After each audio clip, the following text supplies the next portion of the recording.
On No Reserve, we wanted to continue our dialogue about museum deaccessioning. We thought perhaps someone who used to be in the museum world would be more willing to say how things really work. So we are joined today by the legendary Rob Storr, artist, curator, academic, critic, but maybe not golfer. I don't think so, Rob. Welcome. I failed as a caddy once, and that was enough for me. It's quite ironic that we're talking to you today about museums and selling, since it just came in on the newswire that the Louvre has sold the Mona Lisa for $4.2 billion. What do you think, Rob? Is that all?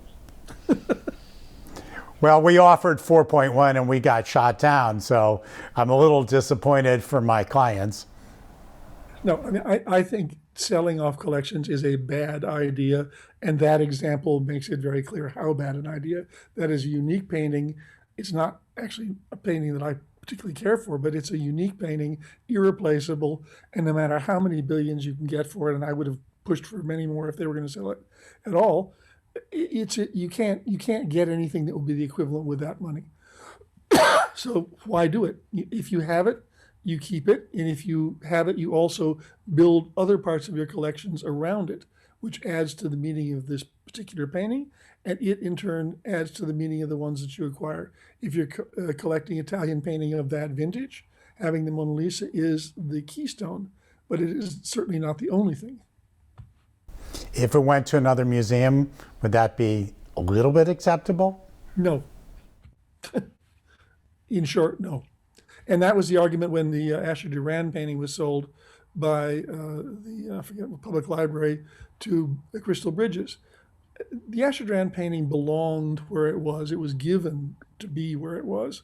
And I know the Waltons, and I know the Walton that did Crystal Bridges, and I don't begrudge it to her at all. It's just that it was her exorbitant amount of money that allowed her to have it, and it belonged in New York. Okay, and just to phrase again, and selling for operations and quote unquote collection management, that's the new norm that the Museum Association has allowed. Is that okay or not? No, it is not okay. Again, we have to re-examine the role of trustees. Trustees volunteer, and it is a volunteer thing, to take on responsibility as stewards of a museum. They are not their portfolio managers. They are not people who are doing us a favor by going to parties. They are people with a job. And if they can't afford to be trustees in the way that their predecessors were, the people who gave the collections, who gave the buildings and so on and so forth, then they shouldn't be there. And if they can only give one kind of thing, only give buildings with their names emblazoned all over it, then they shouldn't be there either. A trustee is a full service person in support of the institution and its functions, and they need to be very, very careful about what they do, not only because it's their duty, that's what they're there for, and legally that's the case in most instances, but it's also because they should consider their own legacy. Supposing they make a major gesture and then the next generation of patrons just pulverizes it, how are they going to feel if the things that they give are sold off, if the building that they had their name on is renamed because another bigger donor came along? And that, of course, has happened over and over again with Grace Dudley Hall and others, but that is really a problem. Trustees, if trustees want to gain eternal credit and fame for doing things, they can't then just bulldoze the contributions of their predecessors. Where I have a problem at the moment is the money's being used for operations, which means to me salaries, and the people who are entrusted to making the artistic decisions about what to sell are the same people who would be benefiting from it. So that conflict of interest there, either you're leaving the curators out from what to sell, which would be bad, or they can't get any pay increases, which maybe they deserve, yet we're doing it anyways now. Okay, I think the business of selling to pay salaries is a bad idea also from the get-go. I think if you're talking about maintenance, if you're talking about the care and preservation of the collections, there are some arguments to be made that caring for what you have is equivalent to getting something new. That's a case you could make.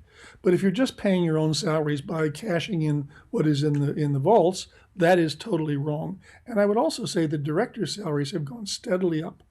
Many of them are way beyond where they need to be. I think when Dick Ohlenberg stepped down at the Modern, he was making something like $250,000.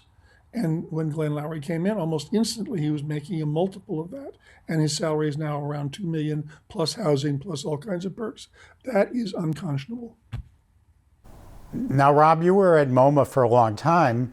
MoMA sold plenty of art while you were there. Why was that different and how so? Well, actually, it didn't sell plenty of art, and it sold some, and there was a lot of publicity when it did. I know that it was Glenn Lowry's intention to sell quite a lot of art, and I think he has done so since. But when I was there, no, we did not sell a lot. We sold very few things. And for example, we sold a Kuniyoshi painting for quite a bundle. We saw a George Bellows painting for quite a bundle, and that got a lot of attention. But the Bellows fell outside of the purview of our collection. It wasn't in any respect modern art. And the Kuniyoshi was a trade, as the museums do, or at least as MoMA used to do, where you trade up for something within the same period. And with the proceeds from that sale, we bought a otherwise unobtainable sketch for the Demoiselles d'Avignon, which is one of the gems of the collection. So no, we did not sell a lot. And actually, there was a project that was done for the Museum of Muse show that Kinestin McShine organized, and it was Doug.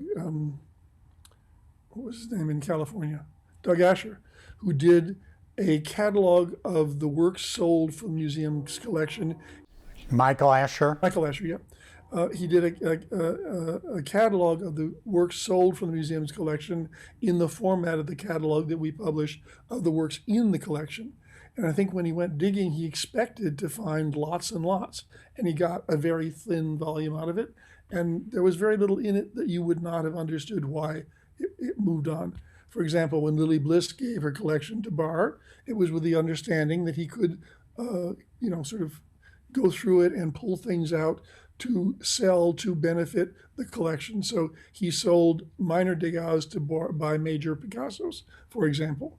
And those are the largest part of the sales. There weren't so many things like that thereafter. There were a couple of big mistakes. In the 60s, I believe they sold a Kirchner, which they should never have sold. But the truth of the matter is MoMA has not sold a lot, at least not during the time that I was there. And I know that Kinestin and I and Bob Rosenblum and Kirk, who didn't agree on everything by any means, were in agreement that we should not just simply mine the collection for trophies to be sold. Well, certainly MoMA has a lot of money, and certainly MoMA has a board with a lot of money, but those were always art for art. So as a general structure of trading up, you don't resist sort of improving and culling the collection itself for other artworks, right? No, but there are rules to that game too. For example, at MoMA, obviously MoMA is not everybody, but it is a good thing to start with. At MoMA, you traded up within the general category that you were selling from. You didn't sell X, which is, early 20th century, to buy Y, which is late 20th century. You didn't sell Picasso to buy Jeff Koons. Now, this is often also a relationship with the donor and the collector. And I wonder what you think of what the Dallas Museum has done with the works donated by Rushovsky, Hoffman, and who's the Rose family, where it's a living organism where they said to the museum, you may sell and trade at your discretion the works we're giving you. We understand your needs and views may change over time. Okay, that is a very generous thing to do, and that's what Lily Bliss did for Barr, but I think it can be easily abused, because if a collector says you may do this, it doesn't mean that it's wise to do it in all cases that it might conceivably be done.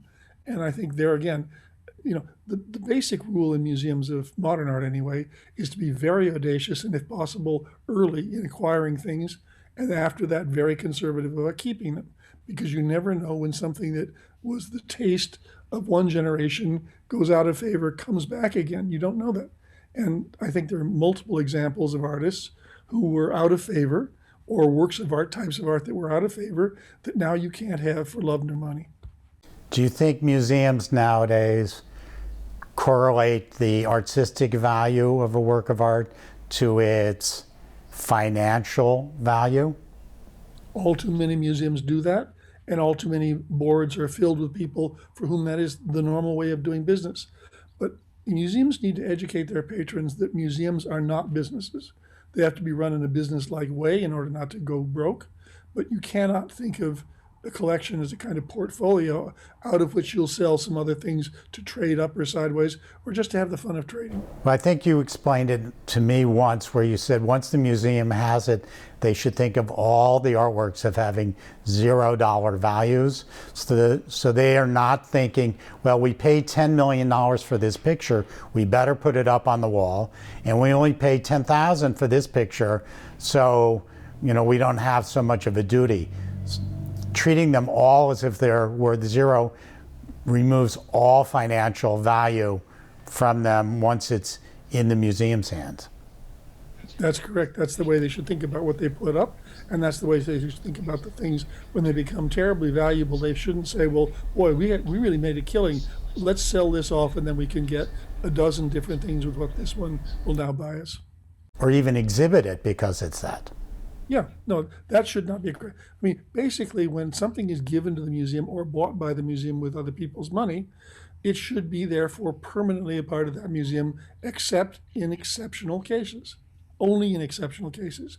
Because if you take it out, then you can't do the kinds of things that museums are really there to do, which is to teach people how to see and think, to teach art history, to teach formal correspondences, to teach, unknown territories. To an audience which only knows the main narratives and so on. And for example, there was a painting by Frida Kahlo's, which there were several actually, a couple of them, in the museum's collection, which I'd be willing to bet were bought because Frida Kahlo was the wife of Diego Rivera, and Barr was very interested in Diego and wanted to make nice with Frida, right? Both were remarkable paintings. The most remarkable was one which is of her in drag, with a text which talks about her broken relationship with Diego. Now, that picture is a beautiful painting in and of itself. But now that we have a whole generation of people who are looking at gender issues differently, it acquires new or at least enhanced meaning for many people, as opposed to the past where only those people who identified as queer would have understood this. Now, that is something that nobody could have anticipated when that work was acquired. But now it is there. It is actually one of the premier works of its time, of its kind.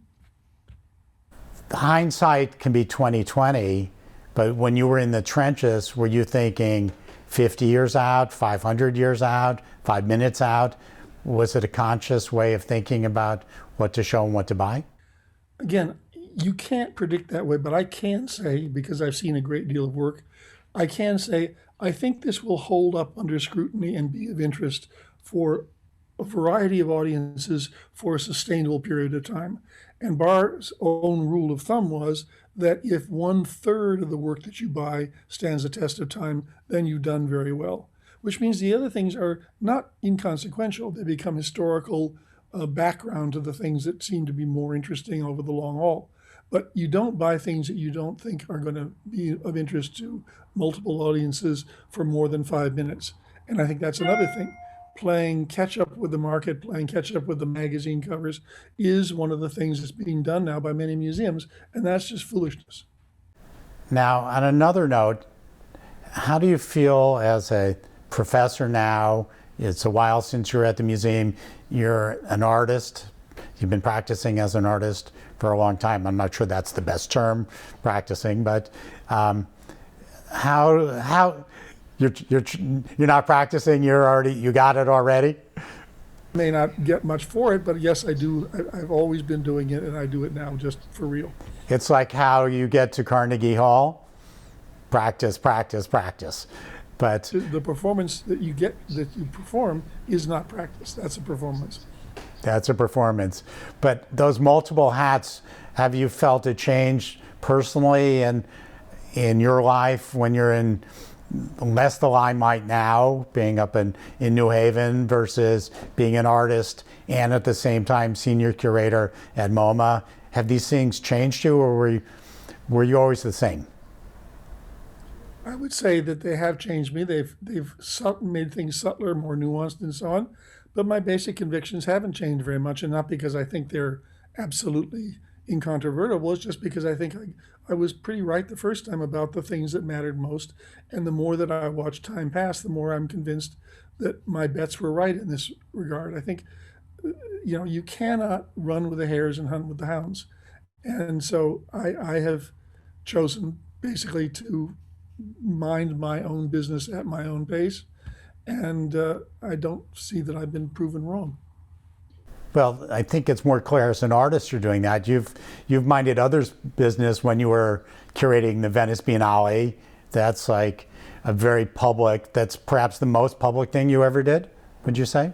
Probably the most public thing I ever did, yeah. Good experience or bad? Or both? Very difficult experience because anything in Italy is difficult because nothing in Italy is transparent. And because, of course, when you take a very public exhibition on like that, you have 1,000 enemies instantly among all those people that you didn't pick for the show. And then you also have all the people who wish they were the curators. And then you have all the people who are second guessing curators in general and so on. So the point is you have lots and lots of potential critics. A few of them may be relatively disinterested and they may be able to tell you some things that you could have done better. But most of the negative criticism is simply of people who don't do it, but who think that they can quarterback from the sidelines. But you've always been energized by your critics, and you kind of like that a bit, don't you? I'm perfectly happy to take them on. They don't like being taken on, though, I can say that. How are museums performing in this COVID period? Are they reaching out to their audience? Are they finding new ways to connect to them? Is this an opportunity for them? Are they passing, failing? Again, I don't think you can generalize. Some museums are doing better than others, but I think this is a very difficult time for museums altogether because the function of a museum is actually to introduce the general public to unique things that can be of all kinds. They can be photography, they can be sound, they can be paintings, they can be sculptures. But the whole point is to be there in the presence of the actual work itself and to have that encounter be, relatively speaking, unmediated so that the viewer is able, in fact, to arrive at their own impressions, conclusions, distaste or taste, whatever it is. So if you can't actually be in the building, that is completely sets that aside. My wife's a musician. She can't play concerts, so she can't really do what she does, and her listeners can't do what they do. I think the museums are somewhat better off because you can create safe distancing in a museum and have 40 people in a room rather than 100 or 150. But that's still pushing it. So I would say that there's a limit on what the museums can do. I think that their audio and video outreach programs are some of them quite interesting. I think the fact that a lot of people are tuning in and learning things from museums about art and about art history is all to the good. I think that's to be admired and to be encouraged. But I don't think the museum form is adaptable past a certain point to non-museum attendance. It occurs to me that this would be an opportunity to show that art was or wasn't essential. And generally now it's talked about in economic terms, what it provides to the local economy, which is a valid argument. I would have liked to have had the feeling that we could have done a better job of showing why art matters and was essential. And I worry that that argument got lost. Well, if it got lost, it's because somebody lost it on purpose, because it's been there forever, and there's just been too damn much discussion of money in relation to art. I'm not a Puritan. I've spent millions of dollars of museum money on art. I've helped build collections, not private collections, but museum collections outside of New York as well. I am not squeamish about money, but ultimately money isn't very interesting and art is. So why do we always come back to the conversation about the deal that was behind this particular work showing up where it did. Let's talk about the work itself, and let's make that the center of conversation. And I think that there's a level of cynicism involved in this. There's a level of fear too. People don't know what to say if they can't talk about money, so they don't say anything about all the other things that they could talk about, or they don't pass the microphone to the people who can talk about it. So I would say this is a good time for museums to have their curators speak more, a good time to have outsiders, other artists speaking more about the things they go to museums for, and so on. It could still happen. This is going to go on for quite some months. So I would say maybe one thing the museums can do is to convene those occasions and have people talk about why museums are important to them. So, Rob, as a professor at perhaps the most prestigious school for art in the country at Yale and former dean of that school, how do you balance sort of the elitism of that program with the need for criticism out there around art to maybe reach a broader audience? Well, first of all, I don't think that Yale is an elitist institution per se. There are a lot of our students that come from very modest backgrounds, and we raise a lot of money to make it possible for them to do so. So I don't think one should simply say that people who come to Yale were to the manner born. Okay, fair enough. Number two, I think that, I think art actually is an extraordinarily democratic thing. It is available to anybody who will look. What museums do is make it possible for virtually anybody to look. Of course, now the entrance price is way beyond the means of most people. So that is a problem. $25 entry is too much money. And one of the things that the museum should look at is in subsidizing admissions on more occasions for more people. But be that as it may, the point is that if you are in a place where you have these truly unique works of art of all kinds, and if anybody can come, then you can have a conversation among people of wildly different backgrounds, different interests, different appetites about what they're seeing and about what they wish was there or wish was not there. And that is an inherently democratic situation. So again, I think one of the biggest problems with the discussion of art and money is it's made it seem like the art is for people who have money. And it's also a toy for those people to make more money. I know all the games that are played. I know some of the things that go on better than anybody, I guess you'd have to say, or most anybody. And it's just not that interesting, okay? What is interesting is the work. And I know some of the lead collectors who have lots of money, but they are intently interested in the things they collect for the reasons that they collect them, which is what's in the work. So let's move this conversation off to the thing that is easy to talk about, but also easy to make mistakes about it, and toward this thing that's harder to talk about, which is aesthetic values, social values, forms, etc. Well, that led to my final question, which is what art are you looking at and thinking about at the moment?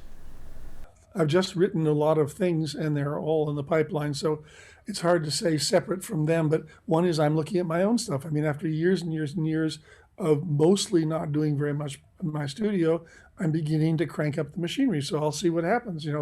That's my first order of business. But in terms of other people's art, I look at a lot of student work. And Yale, by the way, has had, since I've been here, a large contingent of African-American students. And the stuff they're doing is really interesting. And they are, many of them, making careers very early. And that is a pleasure to watch. And they're doing things that are surprising. So I look at that. There's a lot of art by, LGBTQ people, which is also very interesting in terms of the things it teaches you about gender. It teaches about consciousness as it is gendered. Sometimes the work is not so interesting formally, but sometimes the work is very interesting formally. And then there are all the people that get rediscovered from time to time. Senga Ngudi is an artist who's just recently been written about a good deal. She's been around for a long time. She was sort of plowed under, and then she's been resuscitated, and that's a good thing. So Rob, 2020 has been quite a year in many ways. What has it meant to you? It's been the hardest year of my life that I can remember, actually, because it seemed for a while as if we were teetering over the precipice. Now we're teetering again on the precipice. I'm a child of 68. I was in France in 68. I grew up in Chicago before that. So civil rights movement, Black Power movement, all these things, anti-war movement. And to watch all of that stuff go into a black hole and be spun round and round and round, and to find people that I thought I could trust become Trumpites, and to see the cynicism that so many other people began to acquire in the poisonous environment that he created, or at least that he confirmed, has been very, very difficult. And keeping my own sense of where to go from here has been a struggle. I will not deny it. I've been very depressed. But you just have to go on. And I look around the things that I live with, and they're made by artists, some of them you and I know, who've been through much harder times. And I've often thought, for example, what would Leon Golub and Nancy Spiro have made of these times? And they were both friends of ours, both of us. I think, what would they be doing now? And I have sometimes asked myself, and what should I be doing in light of the way I answer that question? And I don't think I've done enough, but I've not been in a position to organize in New York. So what I try to do is to, with my students, raise consciousness as much and as far as I can. And I think it also related to what you said before, of this being a year that you spent more time in the studio as a way of coping with what was outside the studio. And I published a book on Philip Guston, my second, that just came out. And there's a passage in there where he's around the 60s sometimes, and he'd been making abstract paintings for 20 years by that time, or almost. And then he said to himself, what am I doing in my studio adjusting a red to a blue? Right? And that was the point at which he began to make figurative art again. And I actually am still adjusting reds to blues or grays to grays, and I find it's okay. And I think of Ed Reinhardt, who painted abstract paintings his entire life. I think of many people whose work does not reflect the times directly, and I'm okay with that. I think Bob Ryman, who I admire enormously, never painted a topical picture. But I think it's important that he did it anyway. He painted anyway, and he stayed true to his own vision. And I think that alone is reason for hope, reason for respect. And I think younger people may not choose to do that now because they're living in a roller coaster time. Those of us who have been sort of the whole journey once before will find more than solace in just sticking to the things that we care about most. And there's a wonderful phrase by Ezra Pound, who was a son of a bitch, but he was a great poet. And he said, what thou lovest well remains, the rest is dross. And I think that is true. I would be remiss, since you brought up Guston, we talked about museums and ethics, if I didn't come back with the postponement of the Guston show and your thoughts on that. My thought is it's an utter and total institutional failure by the National Gallery, by the director of the National Gallery, by the other directors that went along with it. I think the curators are of various turns of mind, but I know several of them personally, and I know some of them anyway put up a very strong fight against this. I would single out Mark Godfrey in particular, who wrote a letter that got him suspended from the tape because he spoke the truth, which was that he defended the show as it had been originally conceived against the fears of the director of the National Gallery, who was completely out of her element and who made a precipitous decision for fear of some kind of Washington backlash. It was cowardly, and it will have consequences. The good news is that that show is back on the schedule, and I hope when it's done, will be done pretty much the way it was done the first time. That it will not become just an educational occasion, but it'll be actually an exhibition of art. And the important thing about Guston is, Guston was among the first American artists to say, in essence, that artists are no better than their nemesis, that artists can be Klansmen, that artists can be reactionaries, that artists can be as complicit in the kind of destructive modes of fascism as ardent believers. And that was an unusual thing for anybody to say at that time, but he did. He did it symbolically, obviously. He did it not accusingly, but rather kind of mulling on the ironies of his position as an artist.